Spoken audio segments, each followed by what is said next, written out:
Cacá, vamos entrar no feminino e já começar falando delas. Cacá Bisoc, um 3-0 em cima do Osasco São Cristóvão Saúde. Esse time do Rubinho, ele é tão colocado em xeque, cada hora é uma desculpa, porque elas ganharam a Copa Brasil, porque os adversários estavam desfalcados, com problemas de Covid. Porque o SESI sempre tem uma desculpa, ninguém parece que nunca acredita nesse SESI Vôlei Bauru. Chegou a hora de acreditar que elas podem sim chegar às finais dessa Superliga Feminina? Eu acho que sempre pode acreditar, porque é um time bom, é um time que tem altos e baixos, e quando tem altos, é um time para ser campeão, né? O problema é ter esses altos e baixos num playoff, que aí a conversa muda e pode ser fatal para as pretensões de quem finalmente quer um título da Superliga. Mas não acho que essa vitória contra o Osasco tenha sido responsabilidade total do SESI Bauru, viu, Vanessa? Eu acho que o Osasco contribuiu demais. Foi um jogo muito ruim de Osasco. A alteração que o Luiz Omar fez no terceiro set, voltando a Tiffany para a saída, foi onde a Tiffany rendeu mais do que nos outros sets. Ela está sendo muito bem marcada, né? Mas mais bem marcada quando ela está na ponta do que quando ela vai para a saída. E Osasco errou 23 vezes. Foi 9 vezes bloqueado. Só aí você tem 32 pontos, da metade dos pontos que Bauru precisava para fechar o jogo, né? Então, não acho. O bloqueio de Osasco também, apesar dessa bela foto aí, né, de Fabiola e Adams, não foi bem. Foi muito mal, caiu. Nesse jogo não funcionou. E eu acho que o SESI vencer 3-0 Osasco é mérito, mas foi uma noite que o time de Osasco não apareceu. Então, eu vejo o time do SESI, só finalizando a tua pergunta, com chance, sim, de ser campeão, mas precisa ter mais regularidade. É mais ou menos aquele que não está acostumado a vencer, sabe? E que depois se acha que precisa sempre estar... Opa, volta para a realidade, volta a jogar. Fizemos um jogão. Aí o jogo seguinte relaxa. São jogadoras experientes, o técnico é mais do que competente, então precisa acertar essa pegada aí. Se alcançar a regularidade, a constância, para mim é um dos favoritos, sim. O Ricardo Pires, que sempre participa com a gente do Golden Set, um beijo, Ricardo, ele é bauruense, e ele está falando aqui, Cacá, que o bloqueio do Bauru que tem salvado o time. Você concorda com ele que esse é um dos melhores fundamentos da equipe do Rubinho? Concordo. Casou a capacidade das jogadoras, das bloqueadoras, principalmente a Maiane, né? A diferença da Maiane para a Maihara na questão do bloqueio é flagrante. Todo jogo a Maiane bloqueia mais do que a Maihara. Mas é uma característica também do Rubinho, de estudo do adversário, leitura. Então, eu acho que é talvez o time mais forte em bloqueio, junto com o Praia, da Superliga. E não podemos esquecer o Fluminense também, porque o que está bloqueando esse time e o que está bloqueando a Lara, olha, é para dar inveja. Cacá, você tem falado aí sobre o Rubinho, o trabalho do Rubinho. Eu te pergunto se esse SESI, por que ele tem a cara do Rubinho? Quais características o Rubinho já conseguiu colocar neste SESI Vôlei Bauru, desde que ele chegou, né, no início da Superliga passada? Agora ele conseguiu trabalhar uma temporada inteira, ele que foi responsável pelas contratações, pela montagem desse time. O que você poderia apontar para nós que são elementos, são características do estilo de trabalho do Rubinho que a gente vê nesse SESI Vôlei Bauru? Eu acho que é a ênfase na parte tática, né? O Rubinho veio do feminino com essa concepção tática muito definida, é um cara muito estudioso e que acredita na disciplina tática para vencer partidas. E ele conseguiu colocar isso para o grupo. A gente vê o time, quando não é disciplinado taticamente, ter dificuldades. Mas quando você pega o primeiro set, né? O primeiro set do SESI Bauru é quase perfeito, na maioria das vezes. E é exatamente isso. Entra no jogo falando assim, vamos marcar aqui para essa é desse jeito, para aquela é daquele jeito. Só que, lógico, existe uma adaptação. Nós estamos falando de um campeonato nacional E o jogo ele é reconstruído, né, a partir das táticas que os times adotam. E aí depende muito da adaptação, né, das jogadoras, da própria comissão técnica, mas fica muito claro para mim essa evolução tática do time do SESI Bauru. E como o Rubinho veio do masculino, ele trabalhou sempre em times da Superliga masculina, você enxerga aí elementos do masculino, do jogo do masculino dentro do SESI Vôlei Bauru? Sim, com certeza, Vanessa. Essa questão tática fica muito bem definida, porque o masculino ele é decidido muito na força física. E se você não tem um mínimo de tática para tentar anular algumas situações que são cruciais no jogo, por exemplo, o passe não saiu, o levantamento é para determinado atleta. Aquela hora tem que sair o ponto no masculino, né? Tem que sair o ponto, porque no jogo jogado com o adversário tendo facilidade, a chance de botar a bola no chão é muito grande. E no feminino o jogo corre. Então esse estudo do Rubinho e a concepção aceita pelas jogadoras faz com que a tática do time do SESI Bauru se pareça muito com a do masculino. Vamos confiar na tática, porque uma hora vai entrar. Só que no feminino, o jogo corre, o jogo corre, o jogo corre. E aí a gente não tem sempre isso sendo definido pela tática. Bom, Cacá, falamos aqui então de SESI Vôlei Bauru. Você já deu uma pincelada no Osasco São Cristóvão Saúde. Vamos então analisar como se saiu Osasco São Cristóvão Saúde nesse jogo com o SESI Vôlei Bauru. O Osasco perdeu pela segunda vez consecutiva e me parece que está ficando um pouco mais longe da briga pelo segundo lugar. Mas Cacá vai trazer daqui a pouquinho aí uma análise dos cenários para essa reta final de retorno. Então, como eu falei, o time do Osasco não foi bem. Não foi bem no bloqueio, foi até um pouco melhor do que o SESI Bauru na recepção, né? O pessoal aqui está criticando a Nayeme realmente não fez uma partida muito boa no passe, né? E o Osasco conseguiu jogar, tinha tudo para definir, só que o ataque não deu conta. Eu tinha falado da Tiffany, que não estava rendendo quando estava na ponta, ela fez 4 pontos nos 2 primeiros sets. Quando ela foi para a saída, ela fez 6 em 1. Então, talvez seja uma questão que o Luiz Omar vai precisar reavaliar e falar assim, espera um pouquinho, se a Tiffany estava sendo tão importante para o meu time até determinado momento da temporada, jogando como oposta, eu tenho que pensar num time que deixe ela como oposta. E vai se refazer, vai repensar aí a formação do time. A Fabiola e a Kênia. Mais uma vez, a Kênia termina o jogo no lugar da Fabiola. Não acho que a Fabiola foi tão mal, mas a Fabiola ela precisa se reinventar um pouco, porque a marcação do time adversário ela está sendo, às vezes, muito previsível, né? Então, a Fabiola joga mais com meio, as meias rodam, mas elas estão rodando numa situação muito mais difícil, porque o bloqueio tem chegado mais montado para as centrais do Osasco São Cristóvão, quando a Fabiola joga. E a Kênia agora está tomando confiança, está jogando mais com as centrais e tem evoluído, né? Mas ainda não é uma jogadora com confiança plena para ser titular de um time como esse, que vai brigar pelos 4 primeiros lugares. Você acha, Cacá, que essa volta do Osasco à boa fase, né, que eles vinham vivendo dentro da Superliga, passa então por uma definição da levantadora e passa pela volta da Tiffany à saída, e aí de repente a Jeron acaba perdendo essa posição e a Carla volta a ser uma das ponteiras da equipe, é isso?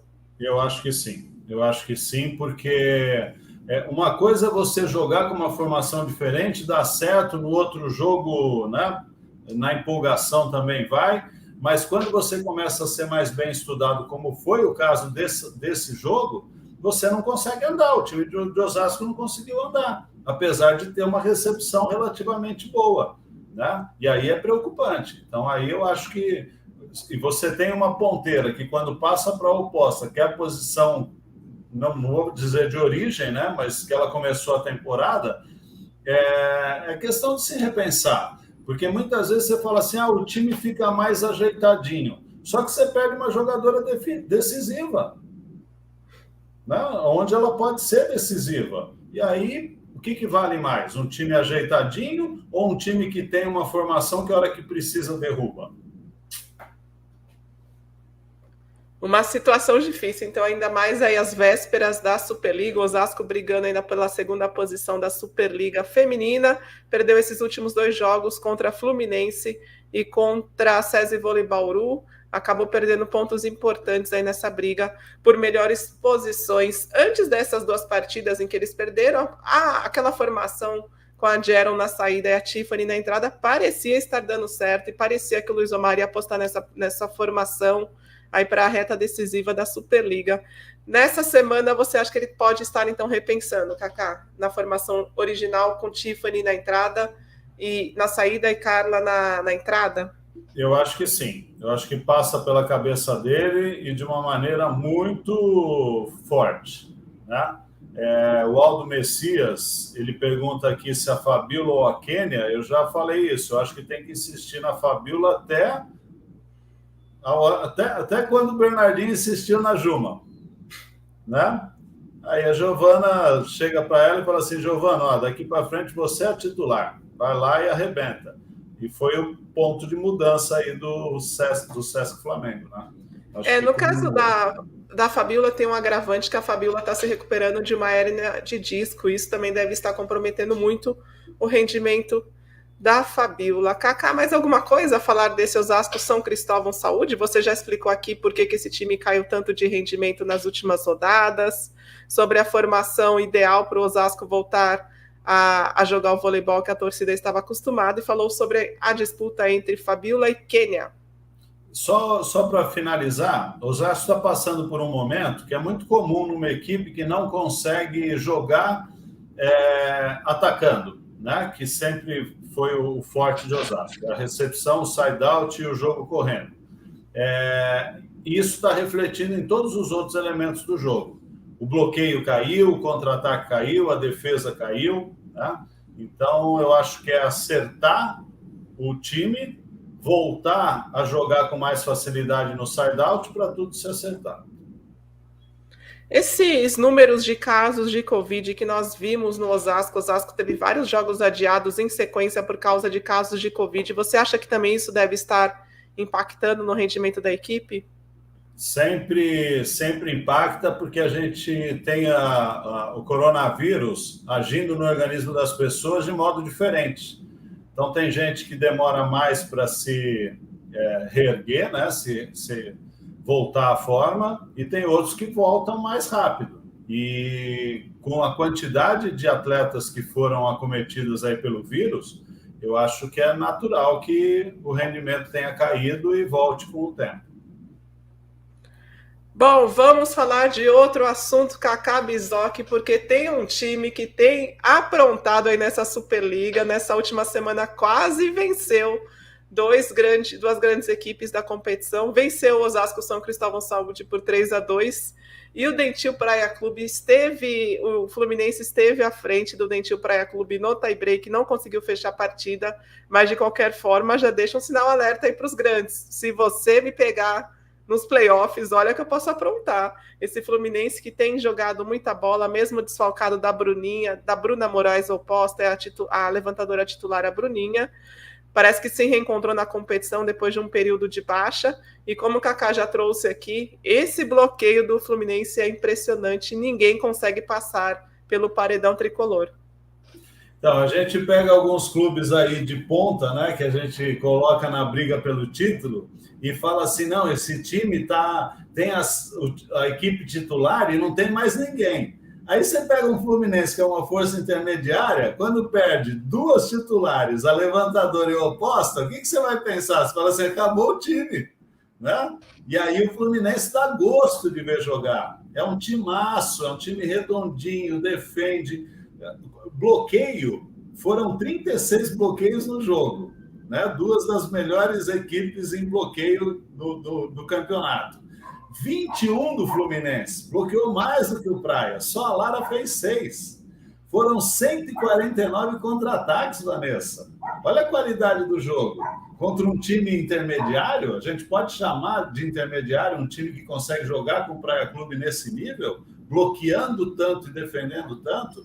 E o que me surpreende no time do Fluminense é que eles sabem controlar o jogo. Não é um time que se vê pressionado. E, infelizmente, não estou fazendo aqui o papel de torcedor do Fluminense, mas de admirador do bom voleibol. Infelizmente, no último set, foi o set que o time do Fluminense errou mais, que não teve essa paciência, né? Porque a bola ia, voltava, e o Fluminense trabalhava, e largava, e empurrava. E tudo bem, galera, não vamos apavorar, porque uma hora vai aparecer a chance para a gente. E no último set, elas acabaram se mostrando um pouco mais ansiosas. Mas é muito bacana ver o time do Fluminense jogar. Opa, desculpa, fui eu aqui, não foi o gato. Opa, apito aí, Cacá. É o vidro da mesa. E é muito bacana ver a Gabi Cândido de volta, numa boa performance, num bom rendimento. A Paula Mor também se garantindo ali como titular. A Kimberly dando nela, né? E dando nela com consciência. Então é muito bacana ver o time do Fluminense jogar, mas méritos também para o Praia, né? Que soube sair dessa dificuldade, não fez uma boa partida. Cassiele e Carol voltaram definitivamente, né? A Braille continua de fora. A Ariane não foi muito bem, né? Teve dificuldade para rodar, tanto que a Tainara terminou o jogo na saída. E apesar da Tainara não ter sido muito importante para a definição do jogo, a presença da Tainara ali na saída fez com que a Claudinha precisasse escolher as outras para definir o jogo. E aí o time do Praia conseguiu se acertar para o finalzinho da partida e vencer por 3-2. Olha, Cacá, eu te confesso que se eu fosse as outras equipes, o terceiro, o segundo, eu ia estar bem preocupada aí com esse confronto de quartas de final, não ia querer pegar Fluminense, não. Esse time se encontrou nessa reta final de uma tal forma que quando elas ganharam do Osasco São Cristóvão Saúde dentro de casa, muita gente ficou tirando uma ondinha do Osasco, né? Nossa, não consegue vencer o Fluminense. Aí depois elas vão para Uberlândia e quase vencem o Dentil Praia Clube dentro de Uberlândia. Aí a galera já ficou, esse Fluminense parece que tem alguma coisa especial nele, tá só chega nessa reta final em crescimento. A gente falou aqui do Osasco que está em queda, o Fluminense está em crescimento. Como que fica a preparação dessas equipes na reta final de retorno, já visando aos playoffs? Elas estão ainda em nível diferente de preparação ou todas já estão mais ou menos no mesmo nível rumo à reta final da competição? Então, depende da situação, né? Os favoritos ao título, aí quem pretende brigar pelo título ainda está se aprimorando. E quem está brigando por uma colocação melhor, que é o caso de Fluminense, de Pinheiros, Barueri, esses precisam começar agora a jogar, porque senão podem ficar para trás, né? Então, a preparação é diferente, sim, mas está chegando num ponto que praticamente todos estão chegando no ápice, Vanessa. Acá, para a gente fechar o assunto Flu, aliás, deixa eu ler a mensagem aqui do Aelin. Obrigada, Aelin. Se o Flu tivesse com o elenco do início, elas estariam disputando as primeiras posições, concordo, estariam ali brigando pelo G4. Seria muito, muito bacana de ver isso. A gente falou do Pinta, sobre possibilidade de alguns jogadores do time do Minas de serem chamados pelo Renan Dalzotto. Gostaria de falar de Lara, ela já teve oportunidade na seleção, jogou Seleção B, jogou Jogos Pan-Americanos, jogou também, já foi inscrita na Liga das Nações. Pelo que ela vem jogando, ela não é uma central alta de nível de padrão mundial, né? Ela tem 1,88 m, mas pelo que ela vem jogando, você acha que ela merece ser avaliada pelo José Roberto Guimarães? Eu vou analisar por dois pontos aí, Vanessa. Primeiro, eu acho que a Lara, pelo que está jogando, tem que ter uma oportunidade, né? Tem centrais mais baixas do que ela é uma central que pode ser aproveitada sim em determinados momentos, tem centrais mais novas que talvez possam ser preferidas em relação à Lara, mas eu duvido que o Zé Roberto convoque a Lara, porque a Lara não teve nenhuma oportunidade na seleção brasileira, nenhuma, né? Ela foi convocada e ficou lá, convocada, decorativa. Então, se ela tivesse tido alguma chance em algum jogo, aí eu achava até que o Zé Roberto estava esperando um amadurecimento dela. Mas não vejo por aí. Então, acho que ela merece sim, mas talvez não tenha chance. Eu lembro dela jogando aqueles Jogos Pan-Americanos de Lima, foi a grande oportunidade que ela teve na seleção.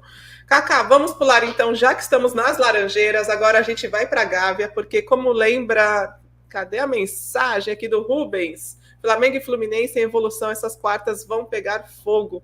Como bem lembrou o Rubens, lá na Gávea tem o Sesc RJ Flamengo também em franca ascensão, ganhando aí seus últimos jogos, já começa a pensar em um G4. O que você tem achado desse time depois que o Bernardinho fixou então a Giovana como titular? Dá para pensar no G4 de acordo com as suas contas que você fez, as suas projeções? Então, difícil ficar entre os 4, mas tem chance. O jogo contra Valinhos, apesar de ter sido um jogo fácil, ele selou exatamente isso que você acabou de falar, Vanessa. O time titular finalmente foi encontrado, né? O Sesc Flamengo encontrou o sexteto com a Monique voltando, com a Jussiele bem fisicamente, e esse jogo contra Valinhos foi o melhor jogo da Mayra. Melhor rendimento da Mayra no ataque. Mas foi contra Valinhos. Valinhos bloqueia muito bem. Se tem um fundamento no Valinhos que é bom, é o bloqueio. E a Mayra foi bem. Então, você vê como o efeito de um time, né, definido, que se encontra, que ganha motivação com as vitórias, que ganha motivação com bom rendimento, como ele pode ir se acertando. E a gente vê a Natinha numa fase espetacular. A Natinha, se a gente pegar, vamos dizer, as 3 últimas partidas, ela foi melhor do que as outras líberos, foi melhor do que Bright, foi melhor do que Leia, né? Então eu vejo o Flamengo aí em evolução sim, e com um padrão de jogo que pode surpreender. A Milka também voltou, ela que passou praticamente 2 temporadas, né, muito apagada, voltou que parece outra jogadora. O Caio até fala isso. Milka está jogando demais, muito raçuda. A pergunta aqui do Eduardo, que é membro aqui do nosso canal. Obrigada, Eduardo. Cacá, será que enfim o Sesc encontrou o entrosamento que se espera dele? Time com alto rendimento na relação bloqueio e defesa e velocidade para compensar a falta de uma definidora na equipe? Esse time do Sesc cresce no momento certo, aí faltando 4, 5 rodadas para o fim do retorno, já chega embalado para esses playoffs. Perfeito, acho que é um crescimento dentro dessas características, sim.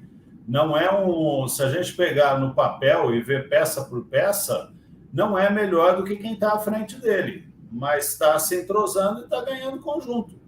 Né? E a gente sabe o que é. E se acabasse hoje, né, Vanessa? O maior clássico do voleibol brasileiro do feminino estaria nas quartas.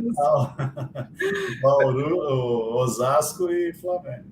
Quem diria? Esse confronto que já foram acho que 12, foram várias finais, eu não lembro o número exato, virar umas quartas de final. Cacá, Bisoc, para a gente fechar, vamos falar delas. Hoje tem também Minas contra Pinheiros, mas eu acredito que o grande jogo, o jogo mais esperado da semana envolve Minas, porque tem Minas e Osasco na sexta-feira, no José Liberati. Como que você tem observado esse Minas? A gente viu aí na última rodada, inclusive a Thaísa já compondo o banco de reservas do Itambé Minas.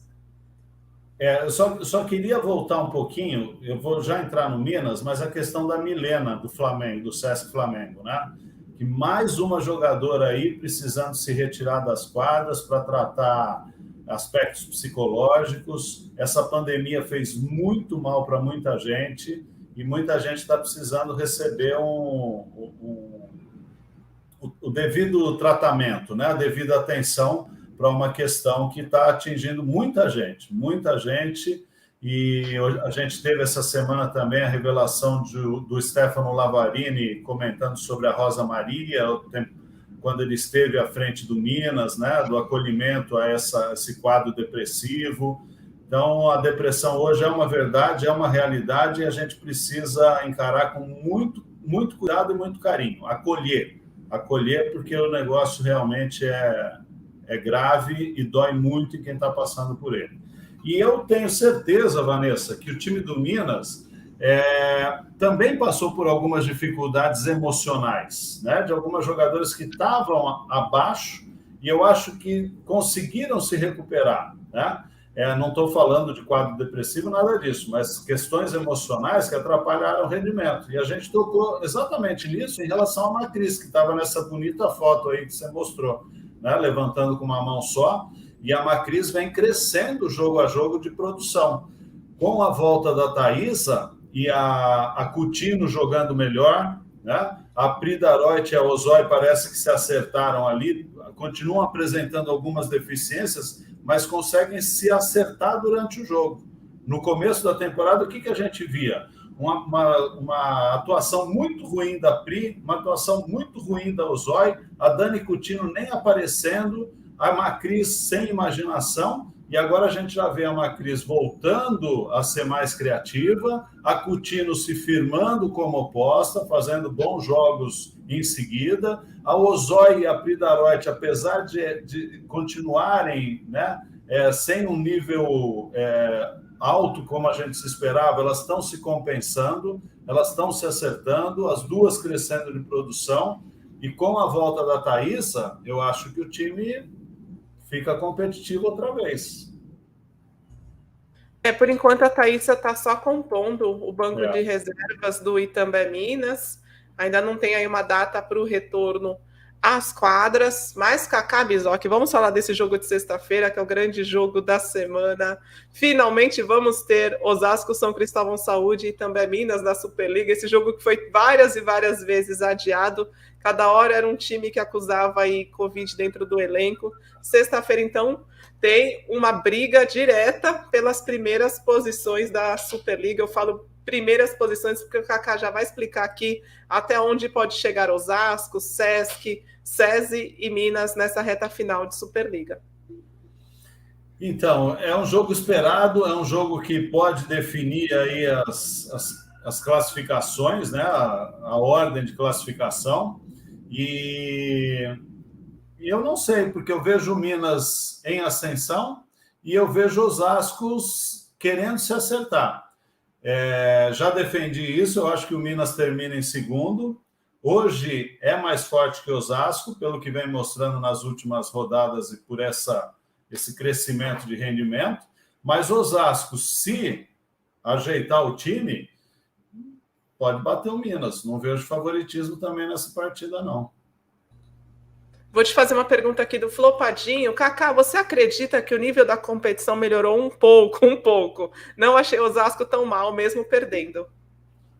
Flopadinho, eu já fiz análise aqui do Osasco, eu achei o Osasco mal nessa última partida, né? Mas eu acredito que o nível da competição está melhorando, sim, concordo com você. Principalmente pela fase, né? São momentos que as equipes estão se acertando para a fase final do campeonato e é natural que elas joguem mais do que estavam jogando no começo da temporada. Coisa que eu não vejo muito no masculino. Interessante, né? Cacá, fechamos então aqui nossa análise sobre esses times da Superliga Feminina e times da Superliga Masculina. Você aqui analisou os principais confrontos. Agora a gente deixou para o final a cerejinha do bolo, até onde podem chegar essas equipes que hoje estão nas 5 primeiras posições da Superliga, conforme os confrontos que eles têm pela frente, ou elas têm pela frente. Então, vamos lá então. Vou tentar ser rápido. O feminino tem o Praia como líder, 54 pontos. Ele vai enfrentar Flamengo, Valinhos, Curitiba e Barueri. Considerando a lógica, 6 pontos estão garantidos. Né? Considerando a lógica. Mas você está falando... Não, eu estou considerando a lógica. Então, o Praia vai para 60 pontos e dificilmente não pode ser alcançado por mais ninguém com 60 pontos. Tá? O Minas pega Pinheiros, Bauru, Osasco, Brasília e Osasco. Pinheiros e Brasília, teoricamente, são adversários a serem batidos. O Minas pode chegar a 57 pontos. Tá? Não passaria o Praia. Na minha opinião, garante 48 com esses dois resultados. Bauru, pega Brasília e Maringá, Minas e Fluminense. Considerando que Brasília e Maringá são jogos que, teoricamente, deve vencer. Garante também 6 pontos, vai a 45. Osasco, pega Valinhos, Brasília, Maringá e Curitiba. São 4 equipes que Osasco precisa vencer. Né? São os 3 últimos do campeonato, mais Brasília, que está em decadência. Então, Osasco teria 12 pontos, mais ou menos, contados. E aí, Osasco poderia ir a 46. Tá? Osasco poderia passar, inclusive, o César Bauru, se o Bauru perder os jogos mais equilibrados. Eu acho que dificilmente o Minas fica fora da segunda posição. Bauru e Osasco, a briga vai ser até o final. Bauru pode chegar a 51 nas minhas contas e Osasco a 52. Osasco passaria Bauru. Mas também, dependendo desses confrontos mais equilibrados, o Bauru pode ficar com 49 e Osasco com 48, o que daria César e Bauru na frente de Osasco. Então, eu acho que a maior definição aí, Vanessa, indefinição, está entre o terceiro e o quarto colocados. Né? Aí o Flamengo está com 40, pode chegar a 46, porque enfrenta Curitiba e Pinheiros, teoricamente 2 adversários que ainda não conseguiram mostrar que podem bater um Flamengo em ascensão. E depois pega Praia Clube e Barueri. Então o Flamengo tem grandes chances aí também de chegar a 46. Mas aí, no caso, então, talvez não chegue nem ao Osasco, nem ao César Vôlei Bauru na briga pelo 4º lugar, é isso? Exatamente. Vamos dizer que ele fica em 5º. Aí César Bauru e Osasco tem que brigar para ninguém pegar. Eu sei que você não pode pensar adiante, Cacá, você tem que pensar no dia a dia, no presente, mas eu ia tentar fugir de todas as formas do 4º lugar por causa de um possível confronto com o Praia Clube nas semifinais. Ia fazer de tudo. Ia jogar com o regulamento debaixo do braço. Acho que ia perder todos os jogos para acabar em 7º, acabar em 6º. Olha eu aqui querendo ser a desonesta. Mas ia fazer de tudo, tentar vencer o máximo possível para sair da 4ª posição.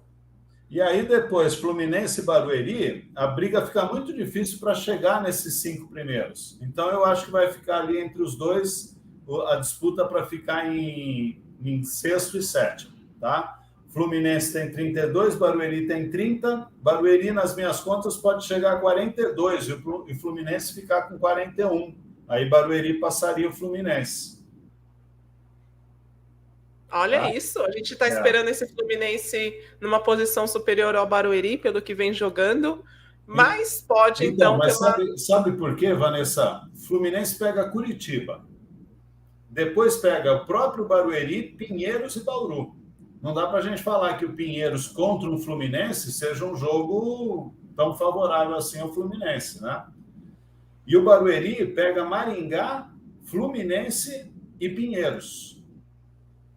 E aí ele pode dar o pulo do gato aí para cima do Fluminense. Além de pegar Praia Clube e Flamengo, e César Flamengo.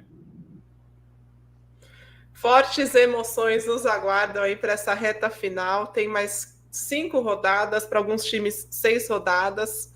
Jogos bem interessantes aí para definição, então, dessas posições de confrontos de playoffs. Praticamente, 1º e 8º estão um pouco definidos, os outros estão posições aí em aberto ainda. A gente não consegue projetar aqui quais vão ser as quartas de final. Cacá Bizoc, o Ricardo acho que resumiu. Posso finalizar ali na rabeira? Torcedores de Valinhos, infelizmente, as chances são muito pequenas do Valinhos escapar do rebaixamento. No máximo, chegaria, de acordo com a lógica, a 10 pontos. Poderia vencer Brasília, vencer Curitiba, mas Curitiba e Maringá vão lutar até o final para ver quem cai, Vanessa. O Curitiba pode escapar se vencer Fluminense e Valinhos, dentro dessa lógica, né, dos confrontos aí. São os 2 jogos que ele tem que jogar para ganhar. Se vencer esses 2 e o Maringá não conseguir fazer pelo menos um ponto contra Barueri, Pinheiros, Bauru e Osasco, Curitiba escapa. Então tem aí um alento aí para os torcedores curitibanos.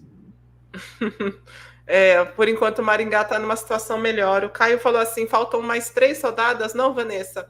Tem time que ainda faz mais 4 rodadas, mais 5 rodadas. No caso do Osasco São Cristóvão Saúde, mais 6 rodadas. Ainda está meio indefinido, porque tem time com menos jogos. Para a gente fechar, Cacá Bizoc, tem aqui a mensagem do Ricardo. Acho que o Ricardo resumiu bem tudo que você explicou aqui, todas as suas análises que você fez. Bauru e Osasco dando emoção para o campeonato aí. É sobre isso. Bauru e Osasco, então, vão brigar aí pela 3ª posição, de acordo com as contas do Cacá Bizoc.